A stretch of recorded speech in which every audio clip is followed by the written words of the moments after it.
What is going on, golf fans? It's your boy GS Luke here with our round 3 live stream for the Valspar Championship. Hopefully everyone's having a good cut sweat right now. We've got a few groups still out there on the golf course and still could be either a +1 or a +2 cut line. And over here, over the next 10 minutes or so, we're going to be keeping close track on that. So I can see we already have a question about that. We'll talk about that in here in just about 30 seconds. But welcome on in wherever you guys are. Hopefully you're having a fantastic Friday and are ready to talk some weekend golf for this event. So of course here we're going to touch on all the stuff you need out there for tomorrow's slate. It'll include a weather report, some shots gained metrics out there heading into moving day. Today ended up being a really good day for yours truly. Ended up having one of my better player pools in recent memory. So that was nice to go out there and lock in. And a little bit of a PM wave edge that we talked about as well that ended up adding on top of it. So it was a good day. Hopefully a lot of you can share that same sort of sentiment. And if not, we'll get back after it for rounds 3 and 4 for you. So we got Kim down there, Thomas, Go Collect as well, who I got to say is an absolute pro at this point. Already smashed the like button on the way in. If you haven't already done so, go ahead and do it too. We got Nick down there as well. And no, the victory laps haven't quite started yet, Nick, but I'm sure we'll get to them at some point because your boy has quite a few that we can go through. But let's start off with this cut situation. So before we really even truly dive on in, we've got to know what kind of tee times we're going to have. And based on what happens here over the next 5 or so minutes, we're going to get a good idea on that, because if it is a +1 cut line, it's looking like exactly 65 players that are going to make the cut. If that's the case, it is almost surely going to be 2 sums off of hold number 1. But if we do get this +2 cut line, the other aspect is that it's going to be 78 players making the cut, which is obviously a larger cut line than what we usually have out here on tour, which usually, even with this time of year, which has a relatively long day, you're probably going to have to play in 3 sums off of holes 1 and 10. So it's really going to change what we're looking at from the weather. And we had a question about what has to happen for it to move from +1 to +2. Neil Shipley has to bogey the last hole, which for him is going to be hole number 9, which is, I believe, the hardest or second hardest hole on the golf course. So about a 35% bogey or worse rate. So if he can avoid that, it'll happen about 65% of the time, and it's going to be that +1 cut. So we'll circle back on this in here in a few minutes, but before we do so, let's talk about what we saw from the golf course today, and then as well what the weather is going to look like for tomorrow. Any specific questions that you guys have on players, feel free to go ahead and throw those down in the chat. We'll talk some strategy, some lineup construction towards the end, also even some contests that you might want to go out there and target as well. So we're going to talk a lot here. There's a lot that's going to be covered, but anything in between, just go ahead and let me know. So let's talk about the weather edge, right? Today ended up being about a 0.6 shot difference, which is kind of what I was expecting out there between the 2 waves. Right? The weather forecast looked a little bit more docile when we looked at it last night, but I did think that if you wanted to split hairs between players, that you wanted to side towards the guy going off later. If you take a look at the leaderboard, there are a few guys from the AM still towards the top, like Hovland, Lowry was up there in the AM wave. I believe Velo was also one of those earlier starters.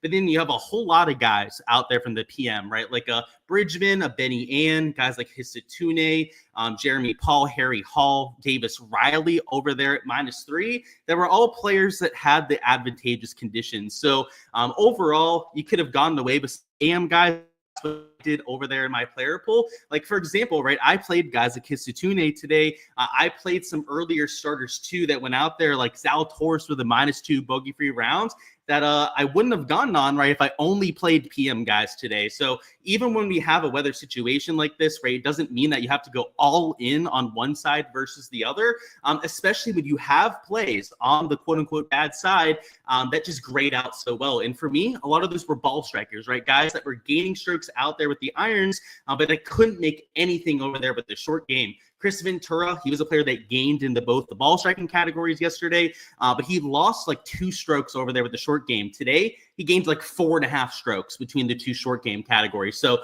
sometimes that regression happens rather quickly, and it didn't really matter if they were AM wave or PM wave today, right? If you had that sort of performance, you could have gone to that optimal lineup. So, I showed this to you, right, to not always go all in over there on a weather edge, right? Just because we're going to go over something here in a minute that might say that one part of the tee times looks a little bit better does not mean that if there's a later guy tomorrow that you think grades out really well, that you can't use them in lineups, right? Just kind of know what you're getting yourself into with that kind of player. They might be at a slight disadvantage compared to the rest of your player pool. But if it makes sense, they're low owned, diamond in the rough that you really want to get to, you can easily still get that done. So the weather does look like early on, it's going to be a little bit cooler than what you have for the rest of the day. But I think that players starting around a 10 a.m. local time tomorrow are the perfect tee times out there for round number 3. Reason I say that is that it's going to warm up right about then. It goes from about 45, 50 degrees around 8, 9 to closer to 60 degrees around 10. And sure, it'll be 66 for the entire afternoon. But if you were to start around 10, it's going to be warm by the time that you're teeing off, or at least it's heating up by that time of the day.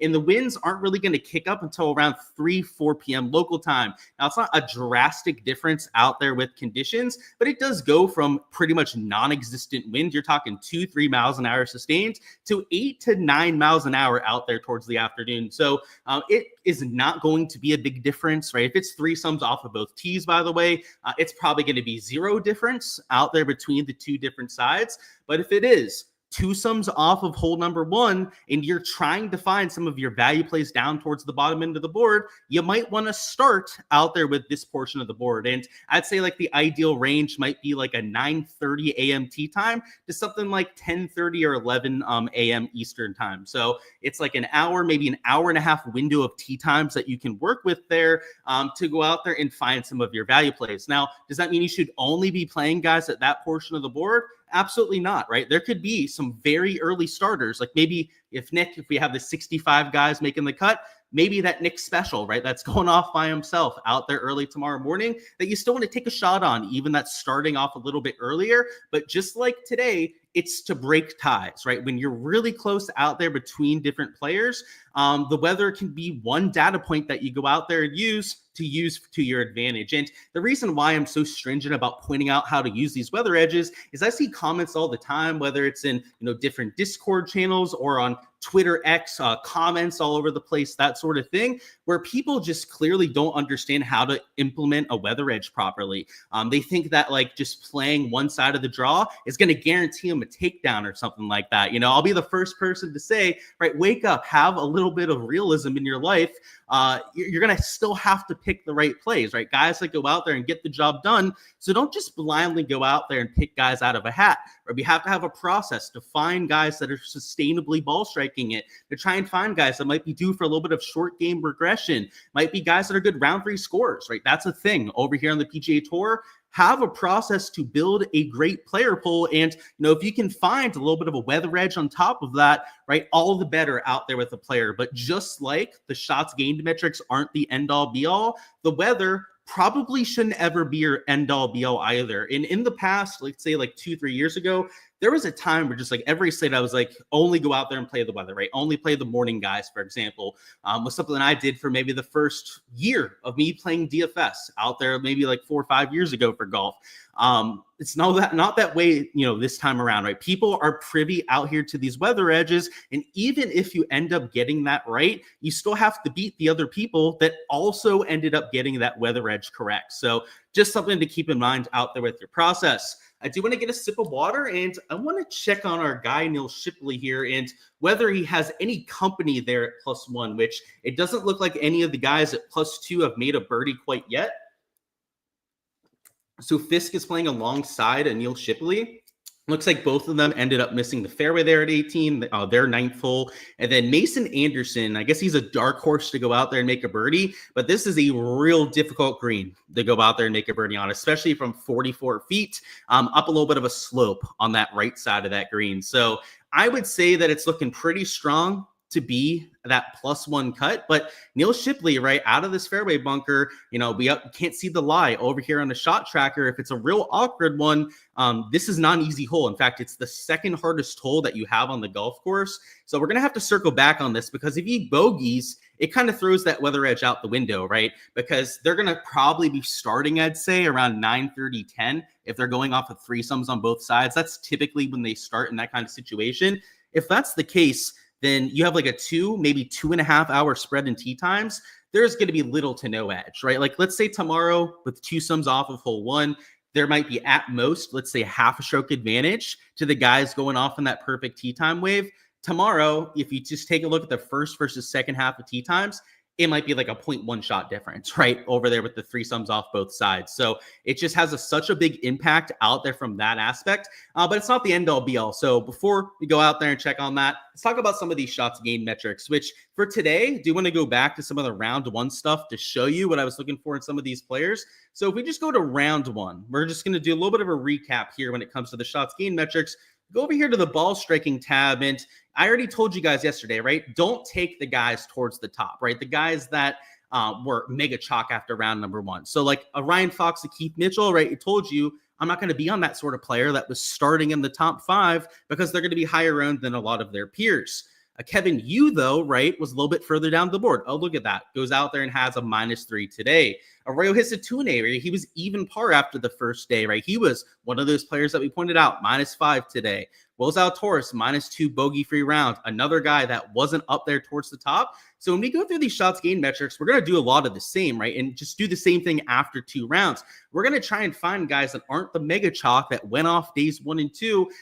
First off, so we can get some lower ownership on those sort of players. And then you've got to consider the law of averages, right? Guys like a Keith Mitchell, Ryan Fox, that had their nuclear performance over there on Thursday, it was always going to be tough for those guys to go out there and back it up. Now, could somebody go out there and back it up back-to-back days? Sure. You know, Bridgman kind of did that, right? -4, -2. That's a pretty solid start to this event. But a majority of these other players up here, right, it was 1 round where they got a majority of their score. I mean, look at this with Victor, right? -4, then a -1. A -4, then a -1 out there for Benny Ann. You can see pretty much everyone up here. Velo, what did he go? -3, -1. I guess Jeremy Paul is the only one who went like -2, -2 of all these guys up here. But it's that sort of golf tournament, right? You're not going to go out there and shoot -4, -5 multiple days in a row very often. So when we go through these round 2 stats, it's not really going to be those chalky guys towards the top that I'm focusing on, but rather guys that are a little bit further down the board. So, for example, like if we can get Steven Fisk to make the cut, which would either require a birdie out there on his last hole or his playing partner, Neil Shipley, to go out there and make a bogey, like he'd be a perfect candidate out there for tomorrow. A guy that gained a lot of his strokes approach out there on that hole-in-one. So, you know, you got to kind of regress this back a little bit when it comes to that category. But even without that, was still into the positive in that category. And heading into this week was a play that I saw a lot of people talking about.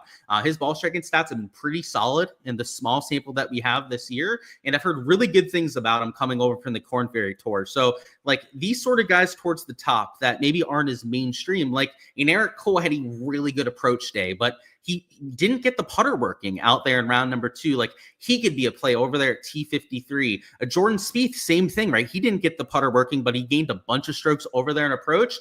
Luke Clanton, you can say the same thing about. He did gain a little bit over there with the putter, but it's not like it was carrying his game like you saw over there with the irons. These sort of players that are also going to carry lower ownership than some of their counterparts are the players that I'd prefer. And, you know, a Benny Ann stat-wise looks great, right? Putter hasn't even carried him out here to this point. There's a good chance that I'm not playing them out there in my GPP pool just because of the ownership. And, you know, it's not who you play, it's how you play them. So, you know, if you want to get some Benny Ann exposure, you can for sure pull it off. It's just that when I'm playing Showdown, especially for rounds 2 and 3, when there's no placement points and it's just an 18-hole sample size like we have for Showdown, I know the chaos and all the variance that we have in this sort of format, right? I know that you see guys go and lose 4 strokes putting one day and then gain 5 strokes the next day out there the next. I know not to overreact to what we've seen in just 36 holes or even an 18-hole sample size, right? What we're looking at over here with these shots gained metrics. And that's why if I'm going to use them to my advantage, I'd rather them be guys that are a little bit more of diamonds in the rough. You can look at off the tee as well, right? We did that yesterday to our advantage. Guys like Neil Shipley, right? He's been solid across both ball striking categories, but gaining a bunch there off the tee. Like he could be a player to keep an eye on if he makes it to the weekend. Davis Riley, like I'd love to play him. I mentioned him yesterday, you know, said that he was carrying his game a little bit too much out there with the putter. Well, look what happened, right? He went from gaining over 2 strokes with the putter to losing 2.6 in that category. Now, he looks like a really good play on paper, right? Ball striking there, but lost with the putter round number 2. The issue with Riley is that he's going to get some ownership. Like I can guarantee you right now that Davis Riley will probably be at least 10% owned out there in GPPs, which for, I think he's 6,800 out there in Showdown. If my memory serves me correctly, I was just working on some of my projections before we went live on here, but I've got him a little bit over 10%, I believe, out there in my first run of ownership. That is steep for that portion of the board. Like you're talking about him being double, 3, sometimes even 4 or 5 times the ownership of a lot of the other players priced around him. So that would be the issue with the Davis Riley and why I'm looking for players that maybe aren't as far up the leaderboard, if that makes sense. So like a Tommy Fleetwood, for example, he's always going to carry ownership because he's there in that 10K range, but he's got a pretty decent stat profile heading into tomorrow. Sahith Theegala, he's at least hitting the ball well off the tee. The putting hasn't really carried him in either round, so maybe a little bit of a sleeper play over there at T26. Let's also look at some of the short game stats as well. So with short game, we kind of look at it for the opposite reason. And I think Chris Ventura is going to be a great little case study here. And Ventura is one of the guys that I recommended to my Patreon members yesterday, mostly because the round 1 stat profile was exactly what I was hoping for, right? This is what I would call a short game regression candidate out there in my content. What I mean by that, when I mark somebody down as a short game regression candidate, is that they lost like over 2 strokes short game. That's typically what it means out there on that spreadsheet, and that they were decent elsewhere. And you can see over here with Chris, right? He didn't break the bank or anything like that with the ball striking, but he gained a stroke, which is solid, right? He's better than most out there in both of those categories. Short game, though, I mean, if he was just a 0 out there in that category, then he shoots something like even or maybe +1 out there in round number 1, which isn't great, right? Not breaking the bank, as I mentioned before, but it's still solid enough that it's not going to kill you out there from your showdown lineup. Well, round number 2, he gained 6.5 strokes short game. That is what we call short game regression, right? When guys lose a whole bunch of strokes the day before, it doesn't automatically mean that they're going to go out there and do it the next day, but it does mean that they have a much better chance of doing so. And sometimes it really spikes in that direction. So that's the idea out here with looking at some of these short game stats, is that you don't really want to play these guys that gained a whole bunch in these categories. So whether it's around the green or putting, these are guys that you might want to actually down tick out there in your process. But when we look at the guys that lost a whole bunch in these categories, there may be guys that, especially if you can find any sort of positive at the rest of their profile, you might want to consider them out there in some lineups. So towards the top end of this putting list here, like a Hovland seemed to get a little bit lucky, especially there at T2. He's going to carry too much ownership for my liking. And in my first set of ownership, I think I had him close to 30%. So obviously stay tuned to my projections if you want to see where I end up having them, but probably close to 30%, I'd say, over there in GPPs for tomorrow, but not going to be in my player pool at that kind of ownership. Also, guys like Goodwin, Brandt Snedeker seem to get a little bit lucky over there with the putter. Hisatune, and Royo's another one, right? Royo is another one of these short game regression candidates that I went out there and threw in my pool that you can see over here. He gained 3 strokes ball striking. That was solid. So he could have either been a ball striking candidate or a short game regression candidate because he fit both, right? He was solid with the ball striking and he was losing strokes to the field in these 2 categories. Well, he continued the ball striking. As I've already mentioned, that's the most consistent part of golf, right? So that's really not that surprising that he continued that from day 1 to day 2. I guess the part where you really go out there and get paid off on a play like this is when he goes from losing a little bit putting to gaining over 3.2 there. So, you know, these sort of guys towards the top, you give a little bit of a downtick to, but when we look at the other side of it, there are certain guys here that you might want to look to for a little bit of a bounce back. Now, you know, O'Reilly, we already mentioned, could be that sort of player. So by the way, if you're in a single entry or you're playing cash, that sort of thing, where ownership's not that big of a deal, I think O'Reilly's a really good play for tomorrow. And heck, even in GPP lineups, right, you can still make it work out there with the ownership. These are the kind of guys that you give a boost to out there in your process. So Rasmus Niergaard Peterson, he's an extremely long player over from the DP World Tour. Like, he's striping it, but could be due to make a few more putts next time around.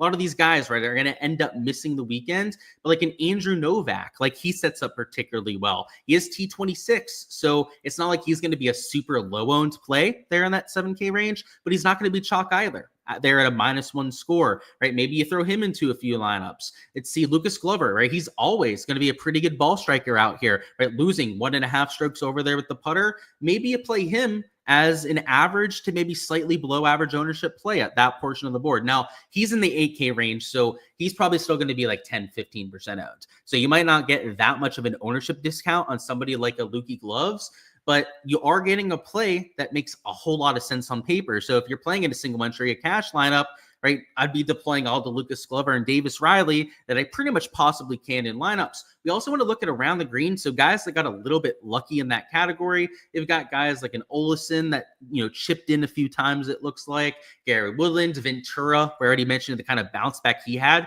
out there in the short game categories. But like a Lowry, a Davis Riley, right, that's a negative for him. I've got to say the ownership and the around the green reliance out there with Riley is probably going to keep me off of them out there for round 3 showdown. But these sort of players that got lucky, you've also got to kind of hold it against them a little bit out there in that process. But speaking of, let's go ahead and check on this cut line, which, Neil Shipley bogeyed the last hole, which I know there was a member of my Patreon that had a potential ship if they didn't end up bogeying the last hole. So it's a little bit disappointing out there for them that ended up happening. But it does open up guys like Michael Kim to go out there and play, right? Stephen Fisk, he looked like a pretty good play on paper if he made the cut, and it looks like he's going to end up making it there. So it is a larger pull. And just to circle back to the weather, now that it's 80 players that are making it, or 79, 78, whatever the case may be, it is almost for sure going to be threesomes off of both tees. So any sort of like weather edge that we were talking about before, you can almost kind of like throw it out at this point. Like, I guess if you were truly 50-50 on every single possible metric, and then like one guy was going off around 10, and then maybe the other guy was going off, let's say the last tee time is around noon. Like, I'm just guessing at this point. Like, we don't know when the last tee time is going to be. Like, maybe you take the guy at 10 or something like that if you truly couldn't choose between it any other way. But yeah, the weather is pretty much going to end up being a non-factor because of Neil Shipley bogeying that hole. But the good thing is that they did end up finishing in the round. So you're going to get paid out on all your round 2 showdown stuff tonight, which is kind of nice for yours truly. So I can definitely go out there and play a little bit harder out there for round 3. And yeah, it makes it a little bit easier when it comes to making projections too. So that is a more than welcome surprise right there. Let's look at some of the around the green losers too. So the guys that got a little bit unlucky when it came to their around the green. So Pavon made the cut. He's T26. He could be due for a little bit of around the green regression. He did gain with the putter, but you can see he was okay ball striking. So like even these sort of players, like I might consider out there in my player pool. Semi Valimaki, he lost pretty much across the board, but him losing nearly 3 strokes out there in the short game categories doesn't feel like it's something that's going to happen very often. A Steven Yeager losing 2.5 strokes in the short game categories, like there's a good chance I'm playing Yeager because he's T39, not going to carry that much ownership, a little bit cheaper over there from the showdown format. He's going to be a short game regression guy, right? If he makes my player pool. A Luke Clanton, right? If I wanted to go back there, I could throw him down as a ball striking player or even an around the green regression player out there if I wanted to use him. So this is the kind of thing I'm looking for in players. And if I could find multiple reasons to go out there and play someone, like for example, a ball striker that also has some potential short game regression, then all the better out there in my player pool. Let me sort this by score. Let's catch up on any player deep dives that you want. So any players that you guys want my 2 cents on, feel free to go ahead and let me know. And then afterwards is where we're going to go through some contest selection together and then build a lineup together as well to give you a little bit of that thought process. But let's see where we left off. We have a lot of comments to catch up on.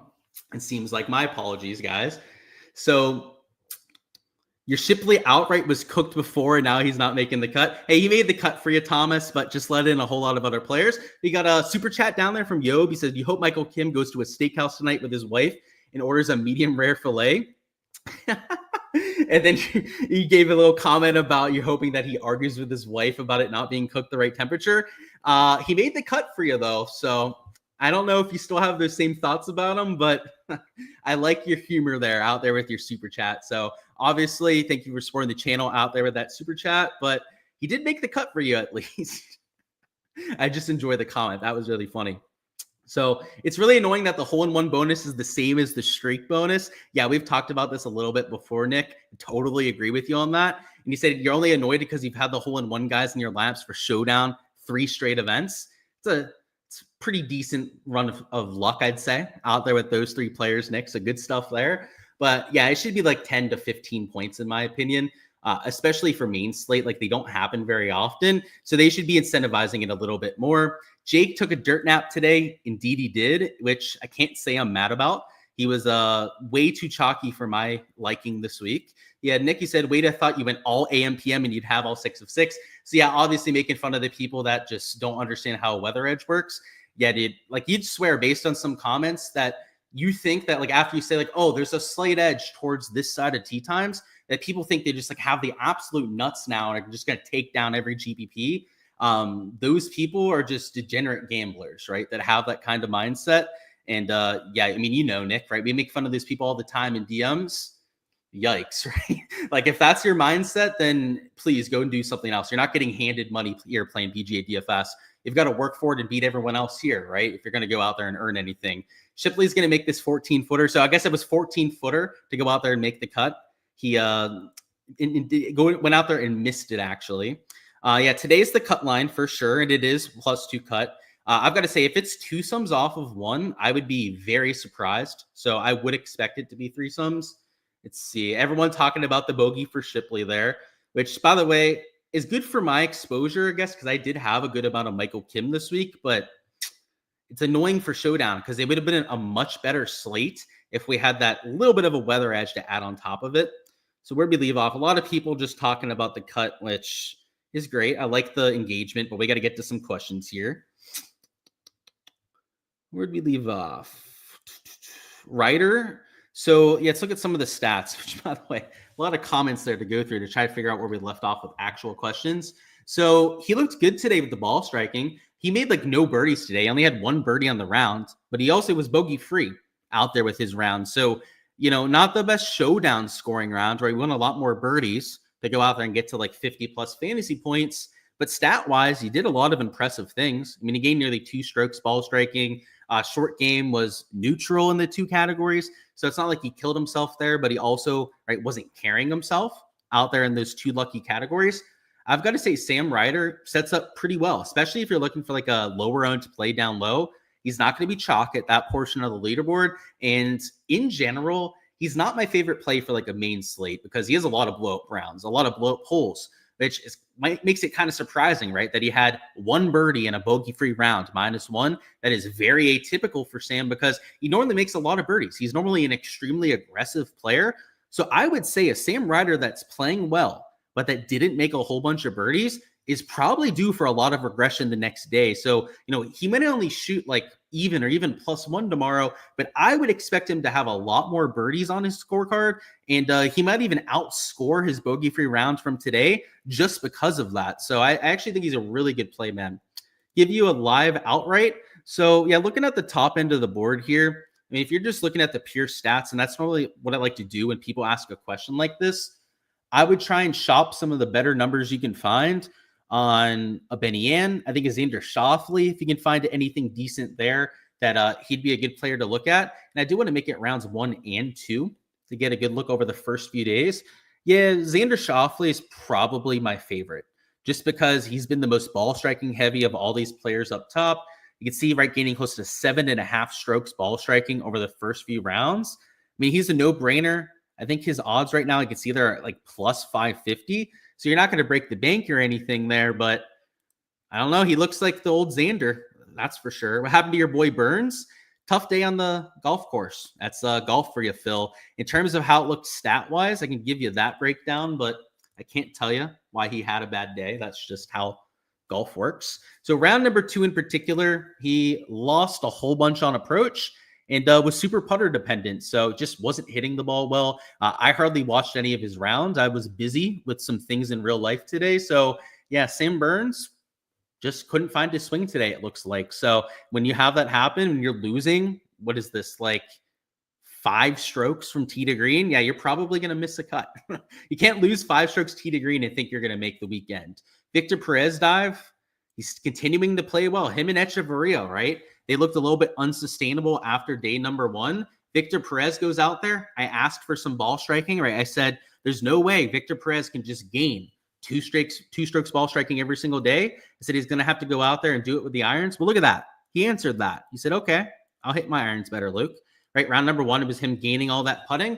Let's look at Echeverria, right, and see how he's done it. He gained 3 strokes over there with the putting round 1. Today was still a little bit putter heavy. So I've got to say that out of these two, and look at that, he actually shot +1. I forgot that he kind of fell off towards the end of his round today.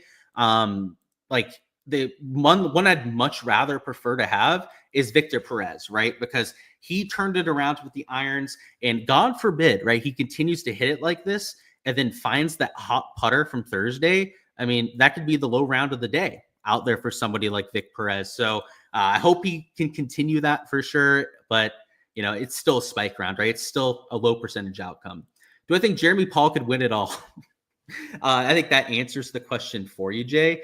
He's not somebody that I would like put towards the top end of my list. Could he win? For sure, right? Like, I don't want to be too harsh on the guy, but I mean, you're talking about somebody who's brand new to the tour that we've never seen really in crunch time before. He was towards contention a few weeks ago. I think it was, I guess, the Mexico Open when that happened, and, you know, ended up falling off towards the end, towards a top 25 finish. Could he win? I'm never going to say never, right? I'm not that sort of person to just declare somebody dead, because as soon as you do that, that person goes out there and wins the golf tournament. But it's not highly likely with this level of player. Like, you've got enough decent players towards the top end of the board. Like, you've got your Xanders, your Lowrys. You've got winners before, like a Davis Riley even. Like, I know he's not like anyone that's scary, but like a Benny Ann too. But like guys that are going to be hard to beat going head-to-head out there into Sunday. So who knows? I guess I'm rooting for the underdog a little bit with that sort of player, but there's definitely a lot of other guys I'd put ahead of him. What's going on, Joseph? Hopefully you're having a fantastic Friday. So what I wanted to go with this contest selection is just to show you some of the contests that are available. And based on what I was looking at earlier, it looks the exact same as what we had for yesterday. Like the big $100 single entry is a $20,000 contest with 15% to first place. So the exact same payout structure as round number 2. This is pretty much the same contest over there in the big $20 GPP. It is a 5th over there to first place, which is the same payout structure that they had for round number 2. The drive of the green's a little different. It does look a little bit bigger than what you had for round 2. It is now a 7th over there to first place, which is getting a little bit better with the payout structure, but it still leaves a little bit to be desired. Let's see if they have the $10 18 max. That's always something I try and see if they have on the board. But they haven't been posting it the last few slates. So, yeah, I don't see that $10 18 max posted. So that's a little bit of a shame. Maybe that one will get posted later. I guess you never know what DraftKings will decide to do there. But the contest that I have a little bit more interest in would, you know, I guess this $5 isn't the worst over here for Showdown. So I could see myself throwing like 50 lineups into there. $100 single entry is usually where I do a lot of my damage. And this is still a little too top heavy for my liking. This is the 4-entry $250, which $1,000 to go out there and max enter.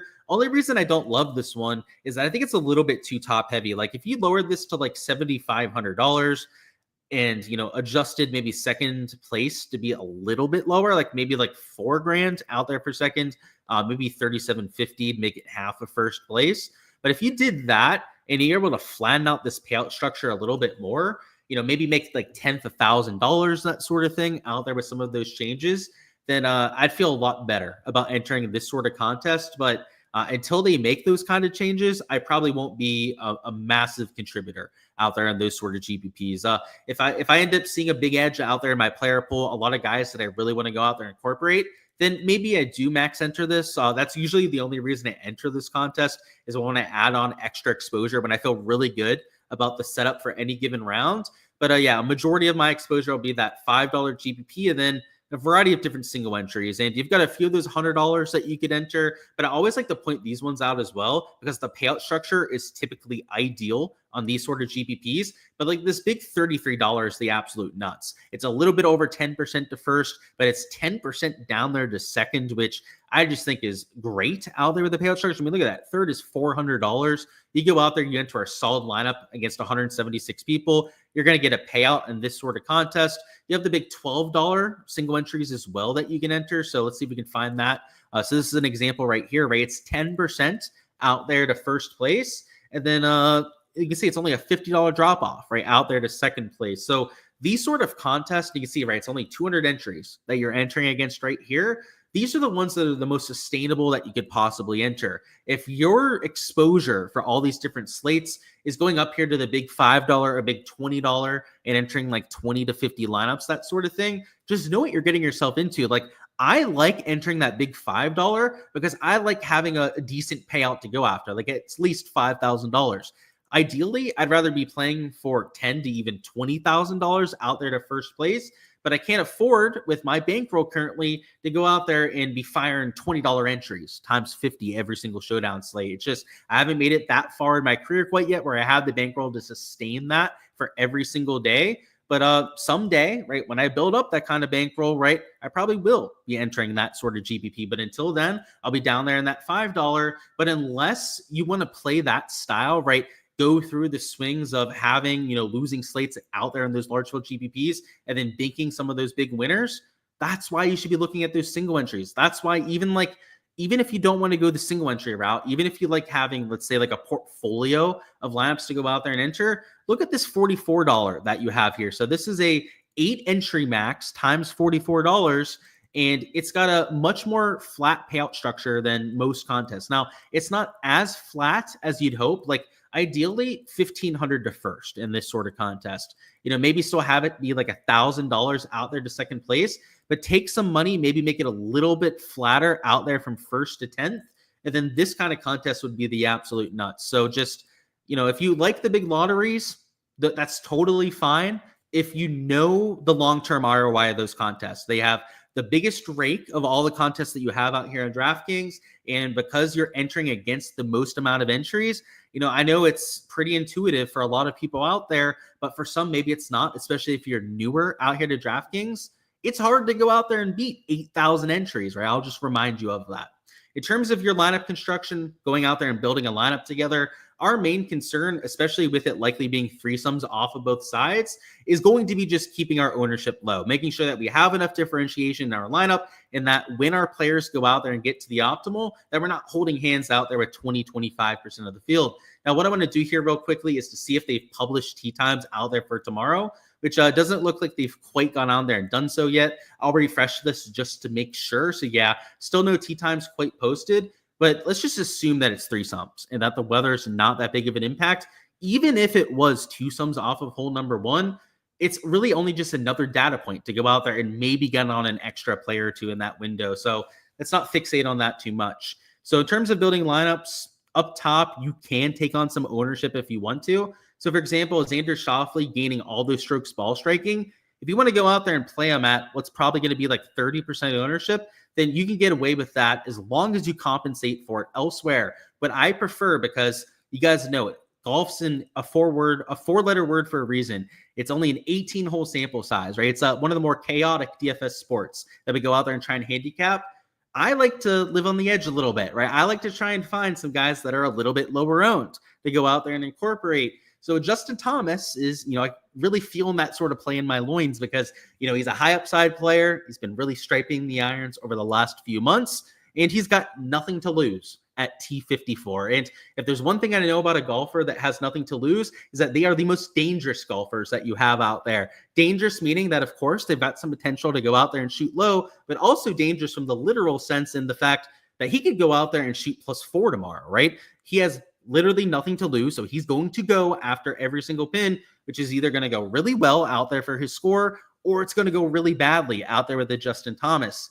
In a large field GPP, when you're trying to beat a whole bunch of other entries, that's what you want in a player, right? You want that wide range of outcomes. You don't want somebody to go out there and play it safe. So up top, I'd be privy to go out there and take a shot on a guy like Justin Thomas.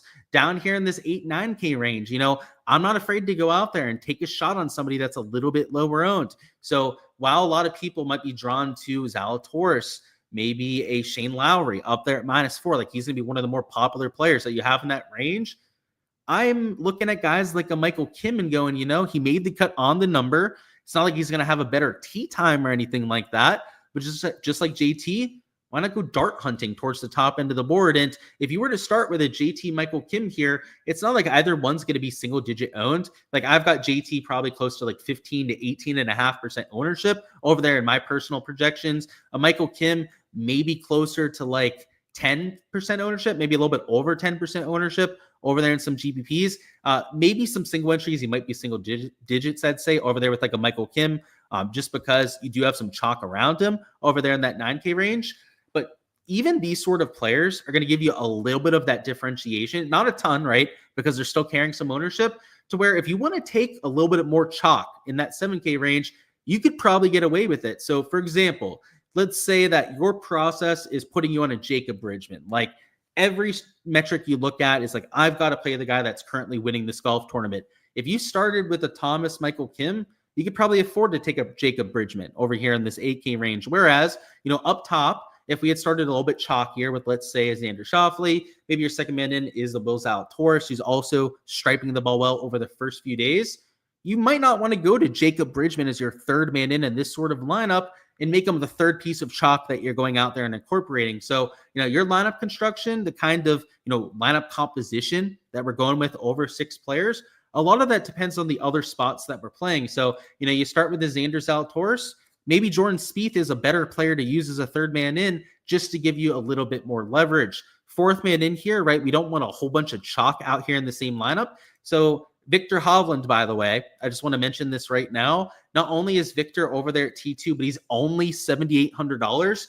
He is going to be the chalkiest player on the slate. And it's not like his shots gained metrics are the most impressive. Those would be Xander Schauffele, but Xander's $10,200. Victor Hovland is cheaper than the average player out here on this kind of slate at $7,800. So he is going to be incredibly chalky compared to a lot of the other players out there. So like if you're starting with the Xander Zalatoris up top already, maybe it's not the best idea to go out there and play a Victor Hovland. So these are the kind of things that you should be thinking about when going out there and building, right? Maybe a D tree would make sense and that kind of build. Down here in this 7K range, like, let's see. Let's throw in a Ryan Fox there for maybe a little bit of a bounce back. You just got to make sure that you're balancing that ownership throughout the lineup. And if you're in a single entry, maybe you're in like a cash lineup, that sort of thing.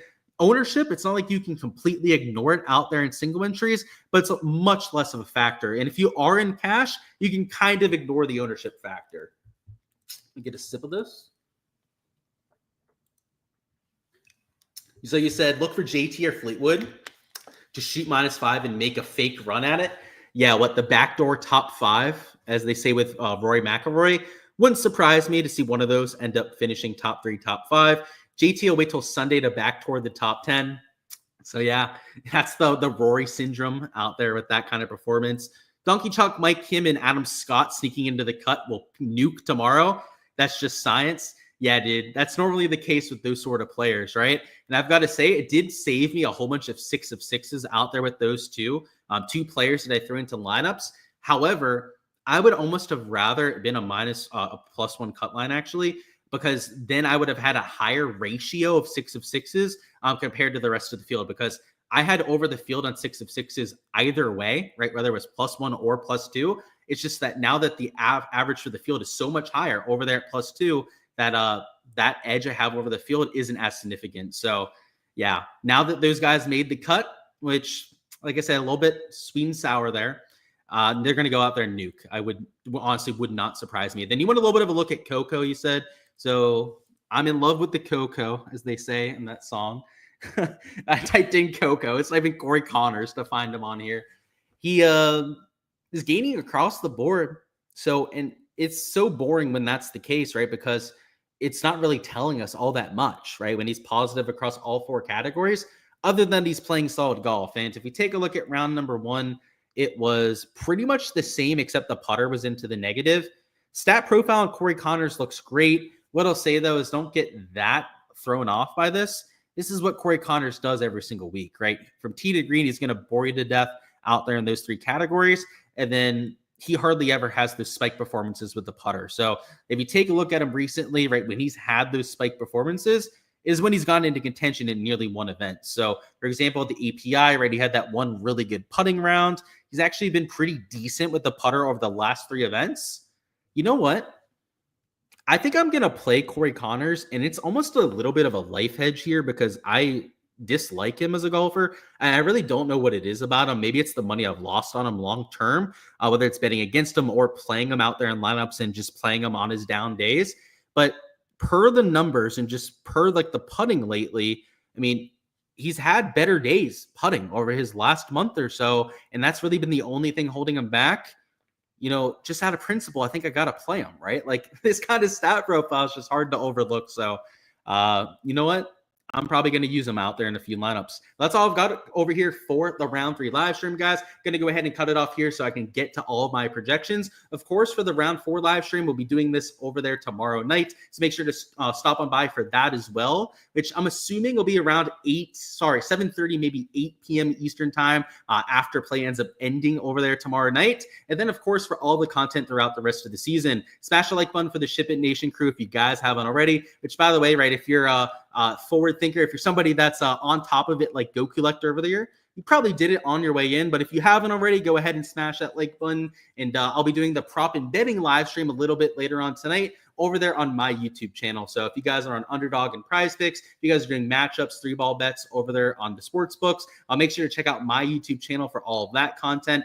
For that, you could just type in GSLukeDFS over there on YouTube, or follow me over there on Twitter/X for all that extra content. But that's all I've got over there for the round 3 stream. Hopefully I can make it, and we can make it over here as a community another solid day after what we had out there for round number 2. So I look forward to seeing you guys up there towards the top end of those GPPs, and we'll round it off with another live stream over there tomorrow night.